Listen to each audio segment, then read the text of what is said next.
नमस्ते भारत, भारत न्यूज 24 और पटना में बिहार एफपीओ कॉन्क्लेव 2025 को लेकर के हम बात करेंगे। बरसात CS रेड्डी सर हैं, हैदराबाद से आए हैं सर।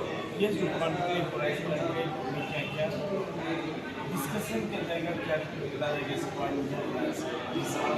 जो ये एपीमास और प्रधान मिलकर ये आयोजन किया है कि हमारा बिहार में जो किसान उत्पादक संगठन लगभग 1700 है किया जाएगा, इसको कैसे आगे बढ़ाया जाएगा ताकि किसान का आमदनी बढ़े।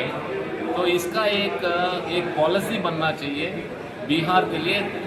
पूरा देश में पॉलिसी है, एक किसान उत्पादक संगठन को कैसे मजबूत किया जाएगा, कैसे उसको सुस्थिर बना सकते हैं।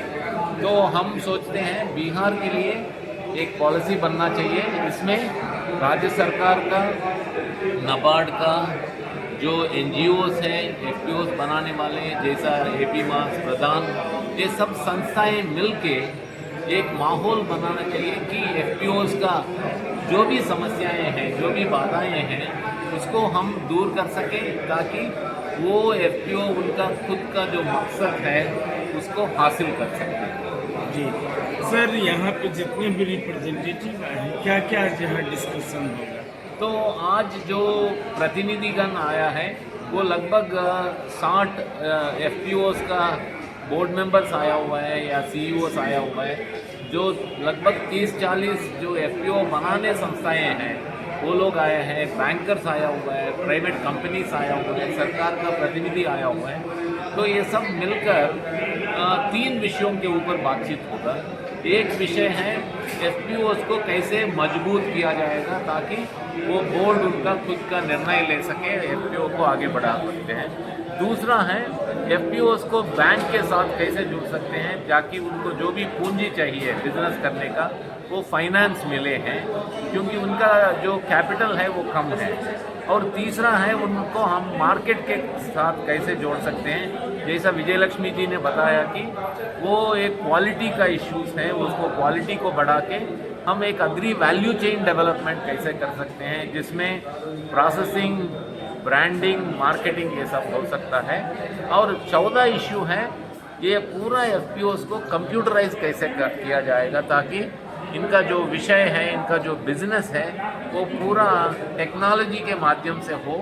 और जो भी हमारा वातावरण में जो बदलाव आ रहा है उसको झेलने के लिए, उसके सामना करने के लिए किसान को उनका FPO के माध्यम से, किसान उत्पादक संगठन के माध्यम से कैसे सक्षम बना सकते हैं, इस मुद्दों के ऊपर आज बातचीत हो रहा है। हम सोचते हैं शाम तक एक FPO, Bihar state FPO policy का एक फ्रेमवर्क बने, ये क्या क्या उसके अंदर होना चाहिए वो हम सोचते हैं। Thank you sir. Thank you. Programme की नोडल ऑफिसर थी मैं। 10,000 FPOs की शुरुआत 2020 में माननीय प्रधानमंत्री जी के द्वारा शुरू किया गया। उन्होंने चित्रकूट से अनाउंसमेंट किया है 2020 फरवरी में। उसके बाद के 21 में मैंने ज्वाइन किया मिनिस्ट्री ऑफ एग्रीकल्चर। उसके बाद SFSC का भी MD में कुछ दिन रही थी। तो मैं because I was looking after marketing division के अंदर ही FPO का प्रोग्राम भी आता है। तो ENAM and FPO, these were the 2 very important programs for which I was the nodal officer. तो उस समय से ये इमोशनल अटैचमेंट FPO से साथ जुड़ के काम करना, ये सारा काफ़ी काम हुआ है। CS रेड्डी साहब सब जानते हैं। तो उस समय से जो शुरुआत हुआ, मैं वहाँ पे 2 साल रही।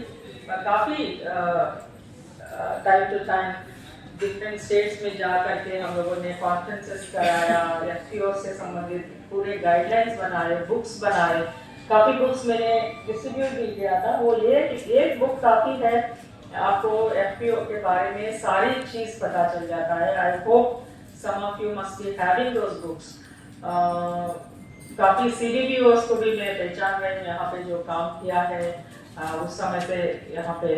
तो कंपनी का मैंने जो अभी तक का जो अनुभव है वो थोड़ा सा साझा करना चाहती हूँ कि हमें भी कंपनी बनाने की जरूरत पड़ी, क्योंकि जो हम लोग काम कर रहे थे, हमारी दीदी जो बकरी पाल रही थी उन तक को हम लोग सारा सेवा दे रही थी, जैसे वैक्सीन, डिवार्डिंग, बदियाकरण, हर्बल दवा, दाना मिश्रण, ये सारा काम हम लोग कर रहे थे।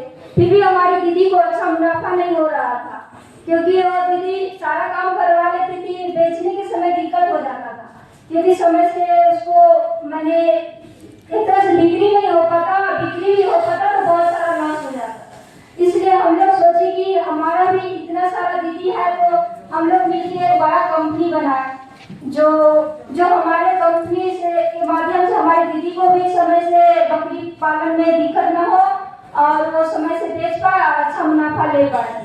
तो हम लोग ने 2 उद्देश्य रखे कंपनी बनाने का, जो कि हमारा हर्बल दवा जो बकरी से रिलेटिव जो हम लोग सही दवा यानी ब्रांडेड दवा हो और अच्छा रेट पे हो, सस्ता हो, जो दीदी तक पहुंच पाए